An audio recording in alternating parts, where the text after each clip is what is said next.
Hello, and welcome to Silenced History. On this channel, we look at important facts that are omitted in our schools.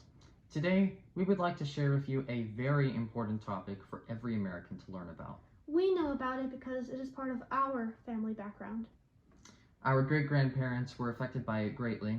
And this is why we were born here in America. The country where our many freedoms, including freedom of religion, Rights to free speech, and pursuit of happiness are protected by the Constitution.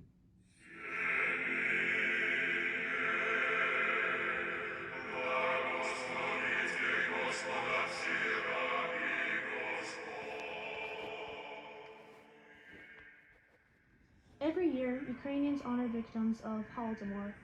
On the fourth Saturday of November. But what exactly was Holodomor? You know that in 1917, there was a revolution in Russia. Bolsheviks took over the country. Their goal was to destroy the Russian Empire. And since they were Marxists, they followed the teachings of Karl Marx and Friedrich Engels. Lenin and his followers convinced many uneducated Russian workers and peasants, which they labeled as oppressed classes, that by destroying the Tsarist regime, persecuting nobility and well-to-do businessmen, which they labeled as privileged oppressors, and that by confiscating and banning private property, disrupting Russia's transition to a capitalist economy, they could create a new, more just society, where no one would own anything but work and live in communes. In short, Bolsheviks, Marxists, communists ended up ruining the country's economy in general, and agriculture and farming in particular. Disrupted supply chains, created tremendous food shortages with their delusional policies. And instead of the promised shared communal wealth, the Soviet Union ended up facing a civil war. The Red Terror and Great Famines.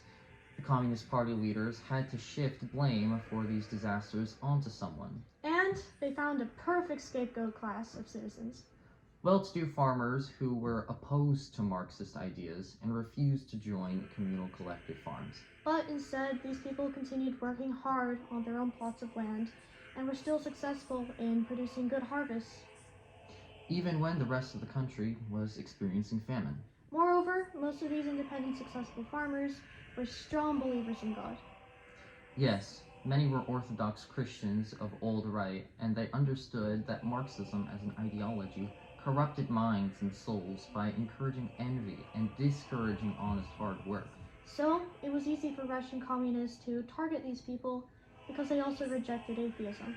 The first step was to label these independent, successful farmers as kulaks, a derogatory term that would encourage others to dehumanize them and channel anger, envy, and hatred towards these people.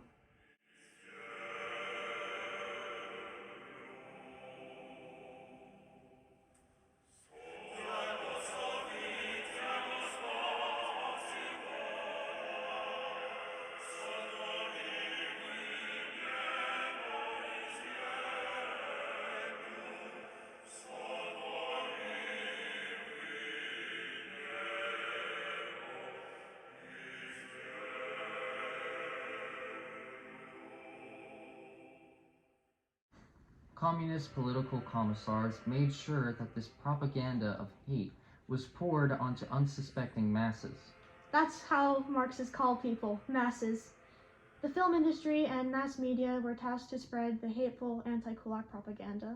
And since communists were master propagandists, this goal was achieved very fast. The second step was now to identify kulaks in every village. And since the majority of them were in Ukraine and southern Russia, these regions became the target. Imagine you are a hard-working, independent farmer. You are a devout Christian. You take care of your own family first, and when you can, you also help others in the community. The people in the village who used to respect you and would often come to you for help are now brainwashed into hating you.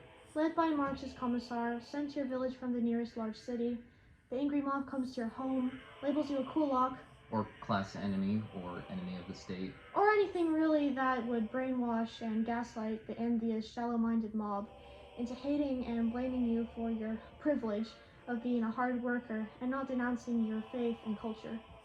And they take away everything you have. Your harvest, your last grain of wheat, your cattle, your equipment. All in the name of justice and equality. If you dare to protest or fight back to defend your property, your family, your faith in God, you will be killed. If you don't fight back, you and your whole family will be left to die from starvation. Or resettled to a place where you can't survive anyway. Or sent to a labor camp where, again, your chances of survival are close to winning a lottery. This is what happened in Ukraine during the first wave of Holodomor. From 1921 through 1923. By the second wave of Holodomor in 1932 through 1933, all Ukrainian villagers will be targeted by Stalin. Not just kulaks this time, but every single household in Ukrainian villages. This will ultimately become a genocide by Stalinist Russia against Ukraine. Ukrainian villagers will be stripped of all the food they produce and left to starve to death. Every family in every Ukrainian village was affected. The Third Holodomor will take place after the Second World War in 1946 through 1947, when Soviet commissars again will come to take away all harvest from Ukrainian villages.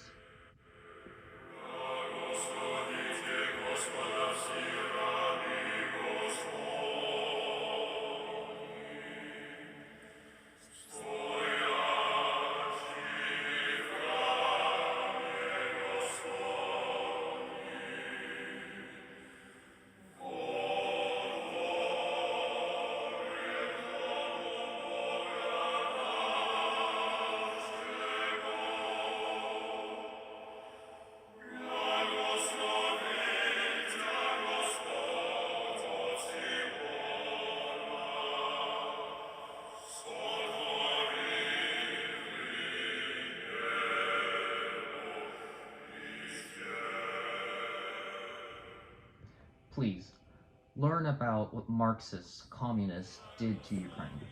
Learn about the destruction of Ukrainian villages, persecutions of hard-working farmers and Orthodox Christians of old right, old believers, and Christians in general. Talk to your friends and family about it.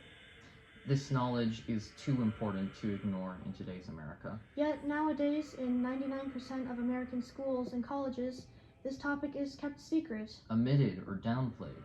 The history of Holodomor is the real, uncomfortable truth our homegrown neo-Marxists don't want you to know about.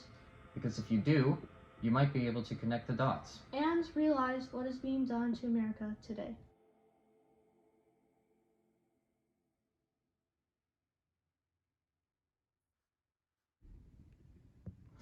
Please, share this knowledge. Leave your comment down below. And subscribe to our channel for more. Stay wise, America. Because it is always better to learn from the mistakes of the past. And not to repeat them.